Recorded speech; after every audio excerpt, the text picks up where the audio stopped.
আসসালামু আলাইকুম বন্ধুরা, আশা করছি আপনারা সবাই ভালো আছেন, সুস্থ আছেন, ঘরকোনা চ্যানেলের সাথেই আছেন। তো বন্ধুরা, আজকে আবারও চলে এসেছি দারুণ মজাদার আরেকটা রেসিপি নিয়ে। আর আজকের রেসিপিটি হলো ডিম ছাড়া চুলায় বেক করা স্পঞ্জি চকলেট কেক রেসিপি। আর এই রেসিপিটি কিন্তু করে নেওয়া খুবই সহজ, চাইলে কিন্তু আপনারাও যখন তখন বাসায় বানিয়ে পরিবেশন করতে পারবেন। আর এটা যাকেই খাওয়ান না কেন সেই পছন্দ করবে। তাহলে চলুন বন্ধুরা, কথা না বাড়িয়ে আমরা মূল রেসিপিতে চলে যাই। এখানে নিয়ে নিয়েছি একটা বড় সাইজের মিক্সিং বোল। আর এখানে নিয়ে নিয়েছি আমি টক দই। এখানে 1 কাপ পরিমাণ টক দই আমি স্ট্রেনারে দিয়ে পানিটাকে ভালোভাবে ঝরিয়ে নিয়েছি। 1 কাপ পরিমাণ দিয়ে দিলাম গরুর দুধ। এটাকে আগে থেকে জাল করে ঠান্ডা করে নিয়েছি। চেষ্টা করবেন ঠান্ডা দুধ এখানে ইউজ করার জন্য। তো এখন দুধ আর টক দইটাকে ভালোভাবে মিশিয়ে 1/2 কাপ পরিমাণ আমি সয়াবিন তেল দিয়ে দিয়েছি। এখানে দিয়ে এই সমস্ত লিকুইড উপাদানকে ভালোভাবে নেড়েচেড়ে মিশিয়ে নিয়েছি। এই পর্যায়ে এখন আমি 1 কাপ পরিমাণ চিনি নিয়ে নিয়েছি। চিনিটাকে এখানে দিয়ে আবারও ভালোভাবে নেড়েচেড়ে চিনিটাকেও ভালোভাবে মিশিয়ে নিয়েছি। খুব ভালোভাবে মেশানোর পরে আমি এখানে দিয়ে নিয়েছি 1 চা চামচ পরিমাণ বেকিং পাউডার আর 1/2 চা চামচ পরিমাণ বেকিং সোডা। আর এখানে আমি 1 চামচ থেকে একটু কম পরিমাণে দিয়ে নিয়েছি ভ্যানিলা এসেন্স। এই সমস্ত উপকরণগুলোকেও আমি ভালোভাবে মিশিয়ে নিয়েছি। মেশানো হয়ে গেলে এখানে আমি 1.5 কাপ পরিমাণ ময়দা দিয়ে দিয়েছি। আর এই ময়দা দেওয়ার পরে ভালোভাবে মিশিয়ে নিয়েছি। ভালোভাবে মেশানোর পরে এখানে কিন্তু আমার এই উপাদানটাকে একটু পাতলা মনে হচ্ছিল, যার কারণে আমি আরও 1/2 কাপ পরিমাণ ময়দা এখানে অ্যাড করে দিয়েছি। আর 1/2 কাপ পরিমাণ ময়দা দেওয়ার পরে একদম পারফেক্টলি মিশ্রণটা রেডি হয়ে গেছে। আমার মোট এখানে 2 কাপ পরিমাণ লেগেছে ময়দাটা। তো এখানে আমি এখন নিব কোকো পাউডার। কোকো পাউডার আমি 2 টেবিল চামচ পরিমাণ নিয়েছি। আপনারা যেরকম কালার করবেন ততটা বাড়িয়ে নেবেন। তো আমি এখানে খুব বেশি কালার করিনি, যার কারণে আমি 2 টেবিল চামচ পরিমাণ নিয়ে নিয়েছি আর ভালোভাবে মিশিয়ে নিয়েছি। মেশানো হয়ে গেলে এখানে আমি কিছু টুটি ফুটি নিয়ে নিয়েছি সৌন্দর্যের জন্য। তো ভালোভাবে এটাকে আমি মিশিয়ে নিয়েছি। তো দেখতে পাচ্ছেন এই কাজগুলো একটু ধৈর্য নিয়ে সময় নিয়ে করে নিতে হবে। তো মেশানো কমপ্লিট হয়ে গেছে। আর এখন আমি এইরকম একটা স্টিলের বাটি নিয়ে এইরকম একটা কাগজ গোল করে কেটে নিয়েছি যেটা খাতার কাগজ বাচ্চাদের।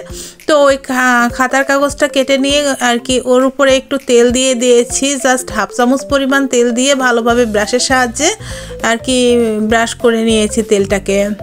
দেখতে পাচ্ছেন আমি একটু সময় নিয়ে এভাবে ব্রাশ করে নেবার পরে আমার তৈরি করে নেওয়া উপাদানটা আমি দিয়ে দিচ্ছি। কেকের যে মিশ্রণটা আমি দিয়ে দিলাম এই বাটিটা দিয়ে একটু ট্যাপ ট্যাপ করে নিয়েছি যাতে চতুর্দিক দিয়ে সমানভাবে পড়ে।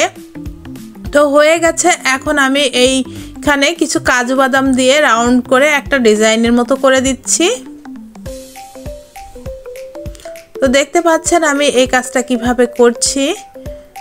তো এই যে কাজু বাদাম চারপাশ দিয়ে এইভাবে রাউন্ড করে দিয়েছি। কাজু বাদামের জয়েন্টটা আমি খুলে নিয়েছি, নিয়ে এইভাবে বসিয়ে দিয়েছি। দেখতেই পাচ্ছেন আমি কিভাবে কাজটা করছি, একটু খেয়াল করলেই বুঝতে পারবেন। তো এটা দেখে দেখে বুঝতে হবে। তো দেখুন বন্ধুরা, আমার কিন্তু কাজু বাদামটা দিয়ে সুন্দর একটা ডিজাইনের মতো করে নেওয়া হয়ে গেছে। আপনারা নিশ্চয়ই দেখে বুঝতে পারছেন কতটা সুন্দর হয়েছে ডিজাইনটা। তো আমি চারপাশে কিছু টুটিপুটি দিয়ে দিচ্ছি সৌন্দর্যের জন্য, বিভিন্ন কালারের টুটিপুটি। আর এই টুটিপুটিটা কিন্তু আমার হোমমেড। চাইলে কিন্তু এই টুটিপুটির রেসিপিটা আমার চ্যানেলে দেখে নিতে পারেন। আমি ডেসক্রিপশন বক্সে লিঙ্কটা দিয়ে দেব। আমার টুটিপুটি দিয়ে ডিজাইনটা করে নেওয়াতে কিন্তু অনেকটা সুন্দর লাগছে, আপনারা দেখে নিশ্চয়ই বুঝতে পারছেন। এখন আমি একটা বড় সাইজের কড়াই নিয়ে তার ভিতরে একটা স্ট্যান্ড বসিয়ে দিয়ে কেকের বাটিটা বসিয়ে দিলাম আর ঢাকনাটাকে ভালোভাবে চাপিয়ে দিলাম। এমনভাবে ঢাকনাটাকে দিতে হবে যাতে বাতাসটা না বেরিয়ে আসে। এভাবে 40 মিনিট বেক করে নিয়েছি। আর বেক করে নেবার পরে দেখুন কেকটা কেমন হয়েছে। আমি একটা নাইফের সাহায্যে কেকটা কতটা ভালোভাবে হয়েছে পরীক্ষা করে নিলাম। তো নাইফে কিন্তু কিছুই লেগে নেই, তার মানে কেকটা পারফেক্টলি হয়ে গেছে। সাইড থেকে ছাড়িয়ে নিচ্ছি। আর এই কেকটা কিন্তু আমি বেক করেছি একদম স্লো হিটে 40 মিনিট ধরে। তো দেখতে পাচ্ছেন এই যে কেকটা কিন্তু উপর করে নিয়ে আমি ছাড়িয়ে নিয়েছি। এখন এর কাগজটাকে ছাড়িয়ে নিচ্ছি। আর ভেতর থেকে নিচ থেকে দেখতে পাচ্ছেন কতটা জালিদার হয়েছে কেকটা। দেখে কিন্তু অনেকটাই লোভনীয় মনে হচ্ছে। আর শুধু ভেতর থেকেই যে জালিদার হয়েছে তা না, একদম স্পঞ্জি সফট হয়েছে কেকটা, সব দিকে একদম পারফেক্ট হয়েছে। আর একটু কেটে ভেতর থেকে শেয়ার করছি ভেতরটা কেমন হয়েছে। ভেতরটা নিশ্চয়ই আপনারা দেখে বুঝতেই পারছেন যে কেকটা কতটা জালিদার হয়েছে আর কতটা স্পঞ্জি হয়েছে। আমি একটু আপনাদেরকে ভেতরে দেখিয়ে দিলাম, এই যে দেখুন।